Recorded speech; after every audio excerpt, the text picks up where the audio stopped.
সমুদ্র, যার গভীরতা যেমন অজানা তেমনি রহস্যময় তার বুকে লুকিয়ে থাকা গল্পগুলো।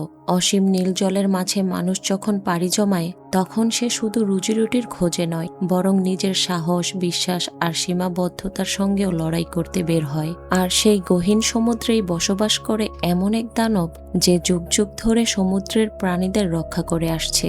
এই সব কিছু মিলিয়ে গড়ে ওঠে এক শ্বাসরুদ্ধকর সত্য কাহিনী। এটি এমন এক অভিযানের গল্প যেখানে মানুষের অহংকার ভেঙে চুরমার হয়ে যায়, কিন্তু অদম্য ইচ্ছাশক্তি তাকে বাঁচিয়ে রাখে। আর আজকের cinema in the heart of the sea. গল্পের শুরু 1850 সালে। ওই সময়ের এক দীপ্তিমান গল্পকার ছিলেন হারমান মেলভিল। তিনি তার নতুন গল্পের খোঁজে অদূর দেশ থেকে এই আইল্যান্ডে এসেছিলেন। থমাসের স্ত্রী যদিও মেলভিলকে প্রথমে দোকানের কাস্টমারই ভেবেছিলেন, কিন্তু পরে পরিচয় জেনে তাকে তার স্বামীর কাছে নিয়ে আসেন। মেলভিল থমাসের কাছে তার জীবনের সেই অবিশ্বাস্য, রোমাঞ্চকর এবং একই সাথে করুণ বেদনাদায়ক ঘটনাটি জানতে চান, যে ঘটনাটি থমাস আজ পর্যন্ত কাউকে বলেননি, যে ঘটনায় তিনি সহ আর মাত্র কয়েকজনই বেঁচে গিয়েছিলেন, বাসায় ফিরে আসতে পেরেছিলেন দীর্ঘ 2 বছরের সমুদ্র ভ্রমণের পরে, যে ঘটনায় তারা সমুদ্র দানবের শিকার হয়েছিলেন, যে ঘটনা নিয়ে মানুষের মধ্যে নানা লোকগল্প। পুরো সেই সত্য ঘটনাকে মেলভিল থমাসের কাছ থেকে জানতে চান। থমাস যদিও মেলভিলকে বারবার অপমান করে যাচ্ছিল, কিন্তু মেলভিল সবকিছু এড়িয়ে যেয়ে অধীর আগ্রহে সেই গল্প শোনার জন্য অপেক্ষা করছিল। এমনকি সে এ পর্যন্ত তার আয় করা সব অর্থপুঞ্জি গল্পের জন্য দিয়ে দিতে চান। থমাস এতে অবাক হন, তবুও তাকে না করে দেন। থমাসের স্ত্রী পরে তার কাছে আসেন, বলেন এই অর্থের তাদের প্রয়োজন রয়েছে, আর এই ঘটনা লুকিয়ে রেখেই বা কি হবে, বিশ্ববাসীর কাছে এটা পৌঁছে দিতে হবে, এতে তার ভিতরে চাপা কষ্টটাও কমে যাবে। অবশেষে থমাস রাজি হন, শুরু করেন তার ঘটনা। এসেক্সের ঘটনা মূলত 2 জন লোকের ঘটনা। এক হচ্ছেন ক্যাপ্টেন জর্জ পোলার্ড বা জর্জ জন, আরেকজন হচ্ছেন তার ফার্স্ট মেট বা প্রধান সহকারী ওয়েন চেজ। সময়টা তখন 1820 সাল, যে সময়টাতে বাণিজ্যিক বন্দরগুলো বেশ ভালোই ব্যবসা করতে পারছিল। নানা সামুদ্রিক মাছসহ তিমির তেলের তখন অনেক বেশি কদর ছিল। বিশেষ করে স্পাম অয়েল বা বীর্য তিমির মাথায় যে তেল পাওয়া যেত তা তখন নিলামে বিক্রি হতো, আর এগুলো রপ্তানির জন্য অনেক বড় বড় বাণিজ্যিক কোম্পানি গড়ে ওঠে সে সময়। আর এরকমই একটি ওয়েলিং কোম্পানিতে কাজ করতেন ওয়েন চেজ। ওয়েন ছিলেন একজন কৃষক সন্তান। সে আজ অনেক খুশি, কেননা তার প্রমোশন হতে যাচ্ছে। সে তার অফিসে আসে, ওয়েন কোম্পানির মালিক পক্ষের সাথে দেখা করে। সে জানতে পারে এবার কোম্পানি তাদের সেরা ওয়েলিং জাহাজটি সমুদ্রে পাঠাবে, আর তাকে সেই জাহাজের ফার্স্ট মেট বা প্রধান অফিসারের দায়িত্ব দেয়া হয়। কিন্তু ওয়েন নিরাশ হয়, কেননা গতবারও তাকে বলা হয়েছিল এবার তাকে ক্যাপ্টেনের দায়িত্ব দেয়া হবে। তাকে তা দেয়া হলো না। দায়িত্বটি দেয়া হলো জাহাজেরই এক সময়কার ক্যাপ্টেনের ছেলে জর্জ পোলার্ডকে। তার বাবা আবার এই কোম্পানিরই মালিকদের মধ্যে একজন ছিলেন। ওয়েন প্রভাবশালীদের প্রভাব খাটানোর বিষয়টা বুঝতে পারে, তাই সে রেগে ওঠে। তাকে শান্ত করিয়ে বলা হয় যে যদি পর্যাপ্ত তেল নিয়ে সে ফিরতে পারে তাহলে অবশ্যই পরের বছর ক্যাপ্টেনের দায়িত্ব দেয়া হবে।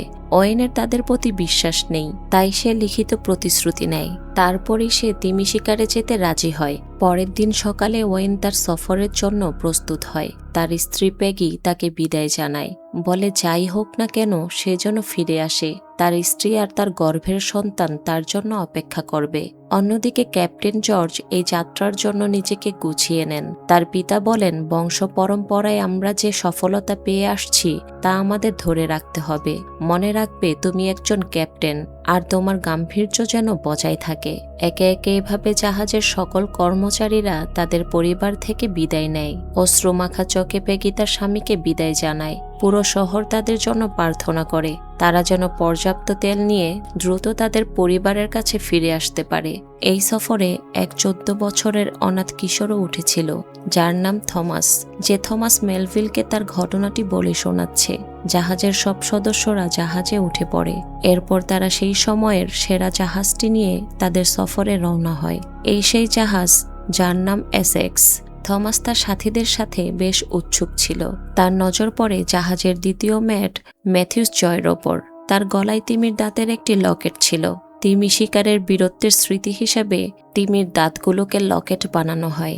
থমাস বলে একদিন তার গলায়ও এরকম অনেকগুলি লকেট থাকবে, দীর্ঘদিন পর ওয়েন তার বাল্যকালের বন্ধু জয়ের সাক্ষাৎ পায়। পরে তার দেখা হয় জাহাজের ক্যাপ্টেন জর্জের সাথে। একদিকে জর্জ যেমন বোঝানোর চেষ্টা করছিল সেই জাহাজের যোগ্য ক্যাপ্টেন, অন্যদিকে ওয়েনও তার ভেতরের ক্যাপ্টেন না হওয়ার হিংসাটাকে লুকিয়ে রাখছিল। জাহাজের সব পাল তুলে দেয়া হয়, কিন্তু একটি পালের রশি বাতাসের ঝাপটায় কুঁচকে গিয়েছিল, যেটা ঠিক করা যাচ্ছিল না। ওয়েন তখন তার সাহসিকতা দেখায়। সে দ্রুত ওপরে ওঠে, পলকের মধ্যেই সেই রশি কেটে ফেলে আর পাল নেমে যায়। বোঝাই যাচ্ছিল ওয়েন তার কাজে কতটা পারদর্শী, যেটা হয়তো বারবার জর্জকে তার ক্যাপ্টেনের যোগ্যতায় প্রশ্নবিদ্ধ করছিল, তাকেও হিংসুক বানাচ্ছিল। এজন্য রাতে খাওয়ার সময় ক্যাপ্টেন ওয়েনকে নানাভাবে খোঁটা দেয়, বলে সে কৃষক সন্তান, তাকে যথেষ্ট সম্মান দেয়া হয়, কিন্তু তার বাবা এতটা সম্মান পাওয়ার যোগ্যতা রাখে না, কারণ সে তো অনেক ছোটতেই ওয়েনকে একা ফেলে চলে গিয়েছিল। বাবার অপমান শুনে ওয়েন ক্ষেপে ওঠে, সেখান থেকে চলে যায়। ওয়েন জাহাজের সকল ক্রুদের সাথে পরিচিত হতে আসে। ক্রুদের একজন ছিলেন ক্যাপ্টেনের চাচাতো ভাই হেনরি কফিন, যাকে পেয়ে ওয়েন তার সাথে তামাশা করে। এভাবেই সে ক্যাপ্টেনের ওপর রাগটা তার ভাইয়ের ওপর ছেড়ে কমিয়ে নেয়। জাহাজের বেশিরভাগ শুকনো খাবার আর জলীয় আবহাওয়ায় থমাস শুরুতেই অসুস্থ হয়ে পড়ে। ওয়েন তাকে সাথে নিয়ে যায়, তার সাথে মজা করেই তাকে স্বাভাবিক করে তোলে। ওয়েন বলে, এটাই এখন তোমার পরিবার, যাই হোক না কেন মিলেমিশে থাকবে, আশা করি সুস্থ থাকতে পারবে। তারা সমুদ্রের মাঝামাঝি চলে আসে। পরের সকালে ওয়েন দেখে আবহাওয়া সুবিধাজনক নয়, তাই সে ক্রুদের বলে জাহাজের পালগুলো নামিয়ে ফেলতে, যাতে জাহাজ ধীর গতিতে যেতে পারে। কিন্তু তখন ক্যাপ্টেন জর্জ সেখানে উপস্থিত হন এবং ক্রুদের ওপর ওয়েনের প্রভাব খাটানো সে মেনে নিতে পারছিল না। তাই সে তার দাপট দেখানোর জন্য ওয়েনকে জাহাজের সব পাল তুলেই রাখতে বলেন জাহাজ দ্রুত গতিতে এগিয়ে নিয়ে যেতে। ওয়েন যদিও তাকে বোঝানোর চেষ্টা করে, কিন্তু ক্যাপ্টেন বলেন ইতিমধ্যেই তারা গন্তব্য থেকে অনেক পিছিয়ে আছে, তাই গতি কমানো যাবে না। ক্যাপ্টেনের কথা মতো তাই করা হয়। জাহাজ দ্রুত গতিতে ছুটতে থাকে, কিন্তু কিছুক্ষণের মধ্যেই আবহাওয়া তার হিংস্র রূপ দেখানো শুরু করে। জাহাজ ঝড়ের কবলে পড়ে। ওয়েন বুঝতে পারে ঝড়ের সাথে জাহাজ তছনছ হয়ে যাবে, তাই সে পাল নামিয়ে জাহাজ থামিয়ে দিতে চায়, কিন্তু ক্যাপ্টেন তা করতে দেয় না। সে ঝড়ের মধ্যেই জাহাজকে এগিয়ে নিয়ে যেতে বলে। ঝড় আরো প্রবল রূপ ধারণ করে, আর এজন্যই জাহাজ ভালো রকমের ক্ষতির সম্মুখীন হয়। জাহাজে পানি ঢুকে পড়ে, কিছু পাল ভেঙে যায়, ছিপ নৌকাগুলো ছুটে যায়, জাহাজ দিশেহারা হয়ে পড়ে, আর ক্রুদের অনেকে আহত হয়। তাই তখন ওয়েন ক্যাপ্টেনের অবাধ্য হয়েই বাকি পালগুলোকে নামিয়ে দেয়। অবশেষে জাহাজ থেমে যায়। ধীরে ধীরে তারা ঝড়ের হাত থেকে রক্ষা পায়। ঝড় শেষ হয়ে গেলে ক্যাপ্টেন ওয়েনকে তার রুমে ডাকেন, বলেন আগামীকাল ভোরে আমরা নান্টাকেট ফিরে যাচ্ছি, আমাদের জাহাজ মেরামত করতে হবে, আর তুমি আমার সাথে জাহাজে আসতে পারবে না। তুমি ক্যাপ্টেনের কথা অমান্য করেছ, এটা অভদ্রতা, তাই তোমার এই শাস্তি। ওয়েন বলে, এটা কোনোভাবেই ঠিক না, আপনি পুরো জাহাজকে ধ্বংসের মুখে ফেলে দিয়েছিলেন, যা ক্ষতি হয়েছে তা আপনার আদেশের জন্যই হয়েছে। জর্জ বলেন, হঠাৎ এভাবে ঝড়ের ধেয়ে আসাটা ভাগ্য ছিল, আর ঝড়ের কবলে পড়া মানেই সব শেষ নয়। আমাদের প্রতিকূল পরিস্থিতি মোকাবেলা করার অভিজ্ঞতা থাকতে হবে।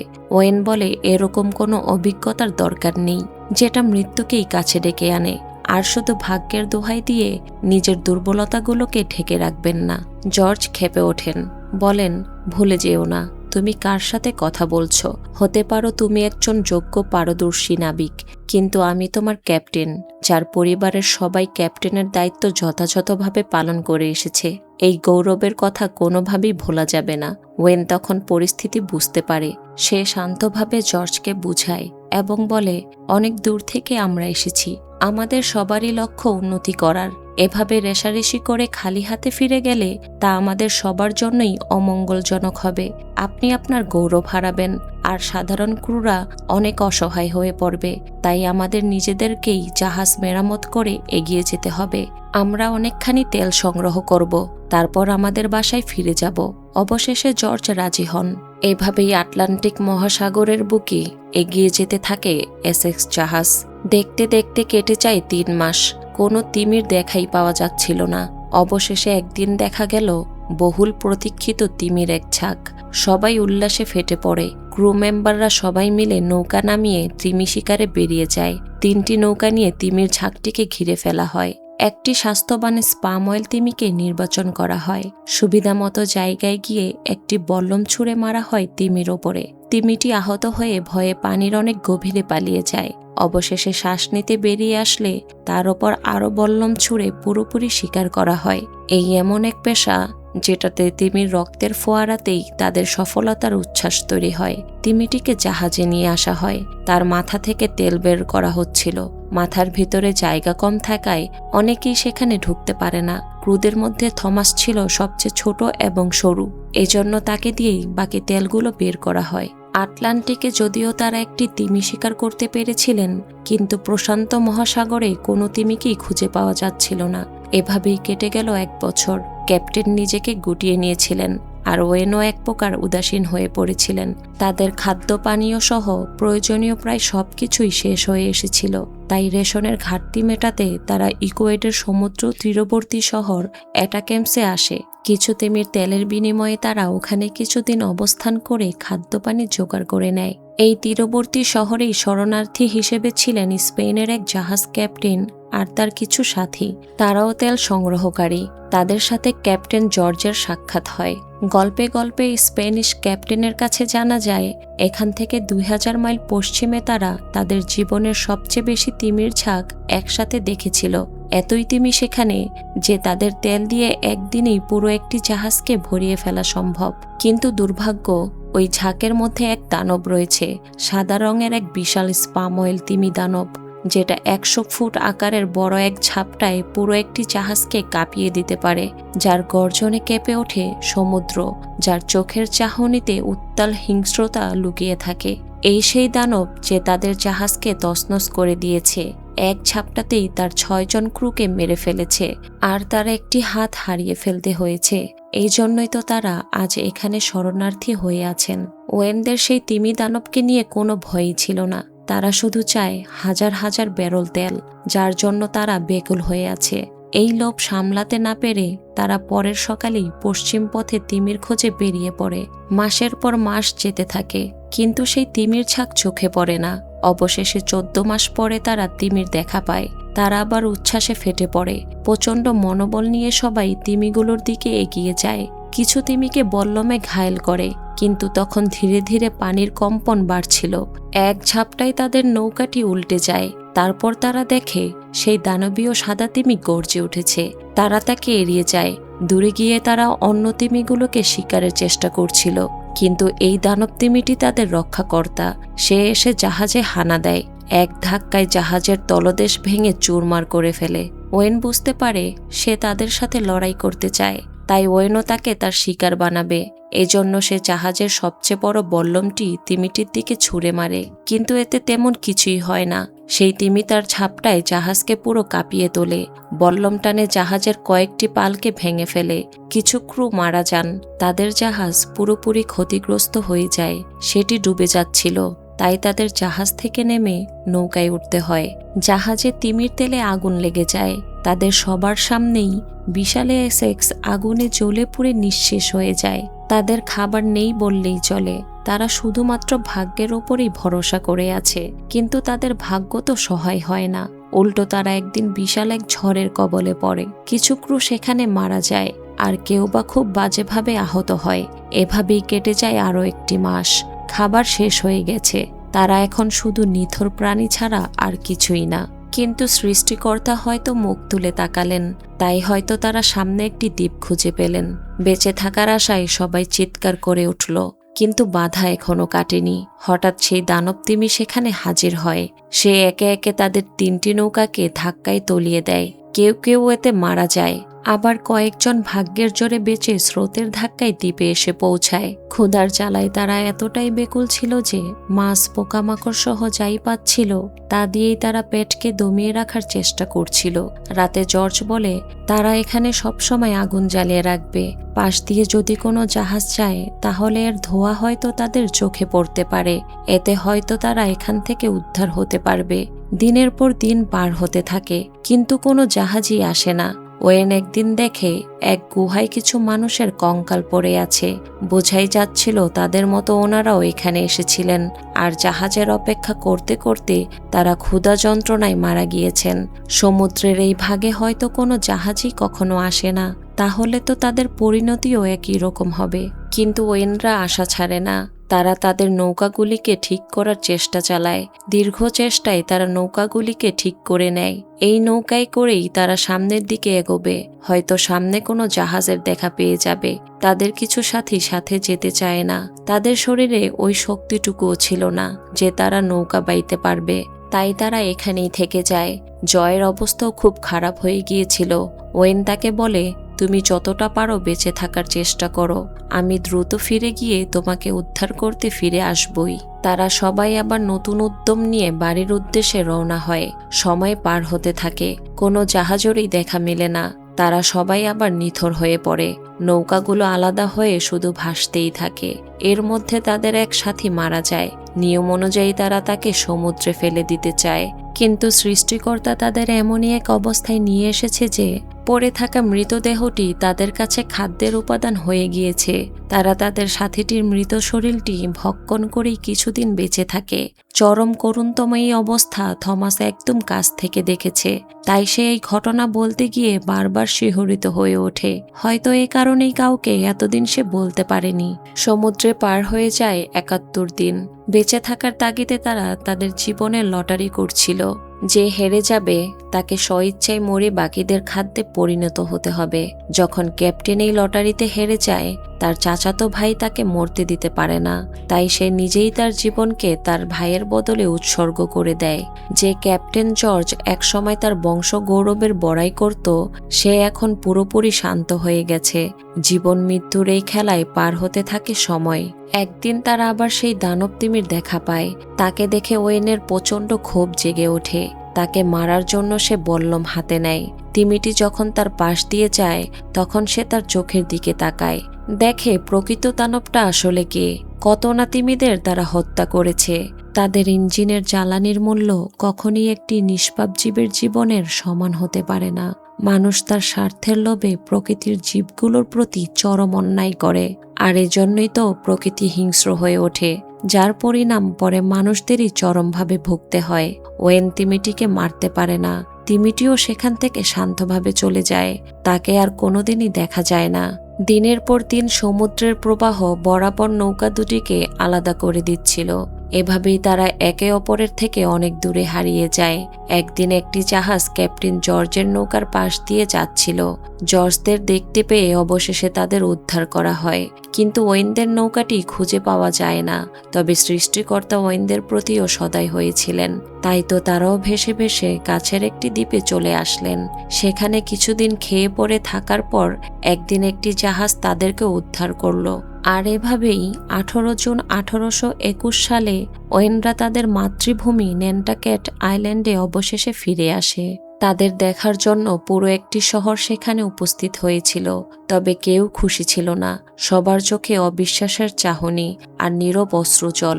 মনে হয় কোনো এক ইতিহাস তৈরি হয়ে গেছে, বা তারা সবার কাছে মানুষ নয়, অন্য কিছুতে পরিণত হয়েছে। দীর্ঘ 2 বছর পর ওয়েনের তার স্ত্রীর সাথে দেখা হয়। স্বামীকে পেয়ে প্যাগি খুশিতে কেঁদেই ফেলে।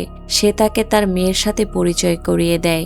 ওয়েন দেখে তার একটি ফুটফুটে মেয়ে সন্তান হয়েছে।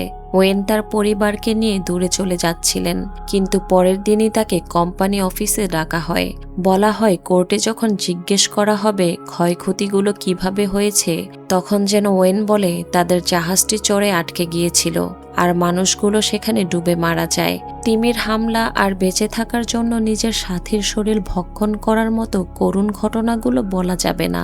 এগুলো বললে ইন্স্যুরেন্স কোম্পানিগুলো তাদের জাহাজের ক্ষতিপূরণ দিবে না, আর মানুষদের মধ্যেও সমুদ্র যাত্রা নিয়ে ভীতি বেড়ে যাবে। তিমির তেলকে বয়কটও করা হতে পারে, যা তাদের ব্যবসাকে পুরো দমিয়ে দিতে পারে। ওয়েনকে এজন্য প্রচুর অর্থেরও লোভ দেখানো হয়, কিন্তু ওয়েন বলে, এই করুণ সত্য আমি অবশ্যই বলবো। ত্যাগের এই গল্পগুলো জানাতে হবে। কেন এই নিষ্পাপ প্রাণীগুলো ক্ষেপে ওঠে, আর কিভাবেই বা আমরা আমাদের যাত্রাগুলো সম্পন্ন করে থাকি। লোভ লালসার জন্য আমাদের সাথীগুলোর আত্মত্যাগ আমি কখনোই লুকিয়ে থাকতে দিব না। সে জর্জকেও সত্য থাকতে বলে তাহলেই সে যোগ্য সম্পন্ন ক্যাপ্টেন হতে পারবে। থমাস শেষবারের মতো ওয়েনের দেখা পেয়েছিল। থমাস ওয়েনের কাছে অনেক কৃতজ্ঞ।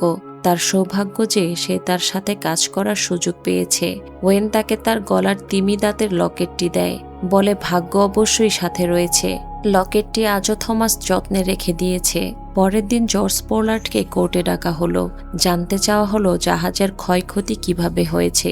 জর্জ যথেষ্ট গৌরবের সাথে ঘটে যাওয়া সব সত্য ঘটনাগুলোকে বলে। হয়তো এতে কোম্পানিগুলোর ক্ষতি হবে, বা হয়তো তাকে আর ক্যাপ্টেনের দায়িত্ব দেয়া হবে না, কিন্তু কোম্পানিগুলো তারপরও মিথ্যা ঘটনা বানাতে সক্ষম হয়। কোর্টে টাকার প্রলোভন দেখিয়ে ঘটনাটি ধামাচাপা দেয়া হয়। জর্জ সেই তিমির খোঁজে বেশ কয়েকবার সমুদ্রে পাড়ি দিয়েছিলেন, কিন্তু তিমিটির আর কোনোদিন দেখা পাওয়া যায়নি। অন্যদিকে ওয়েন তার বন্ধু জয়কে খুঁজতে সেই দ্বীপটিতে গিয়েছিল, কিন্তু জয় অনেক আগেই মারা গিয়েছিলেন। তবে তার 3 সাথী কোনোভাবে বেঁচে ছিল। তাদের উদ্ধার করা হয়। এরপর ওয়েন নতুন শহরে চলে আসলেন। এক জাহাজের ক্যাপ্টেনের দায়িত্বও পেলেন। অপার সমুদ্রের বুকে পাল তুললেন।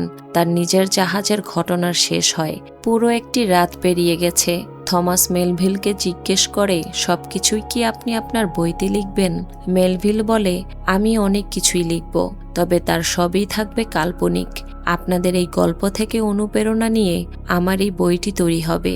এটি সেই ঐতিহাসিক মবি ডিক উপন্যাস, যেটাকে নানা কবি সাহিত্যিক বলে গেছেন এটা আমেরিকার ইতিহাসে মহাকাব্য হয়ে থাকবে। এই ছিল সমুদ্রের বুকে টিকে থাকার এক ভয়ঙ্কর ও সত্য কাহিনী, যেখানে মানুষ শেষ পর্যন্ত বুঝেছিল প্রকৃতি ও ভাগ্যের সামনে মানুষের অহংকারের কোনো মূল্য নেই। জীবনে কখনো হার মানা উচিত নয়। যারা লড়াই করে তারাই এগিয়ে যায়। এই পুরো কাহিনী অবলম্বনে নির্মিত চলচ্চিত্র in the heart of the sea 2015 সালে মুক্তি পায়। বন্ধুরা, যদি তোমাদের গল্পটি পছন্দ হয় তাহলে লাইক দিতে ভুলো না এবং সাবস্ক্রাইব করে চ্যানেলটির সাথেই থাকো। পরবর্তী সিনেমার রহস্যময় অভিযানে তোমাদের আবারও স্বাগত জানিয়ে আজকের মতো বিদায় নিচ্ছি।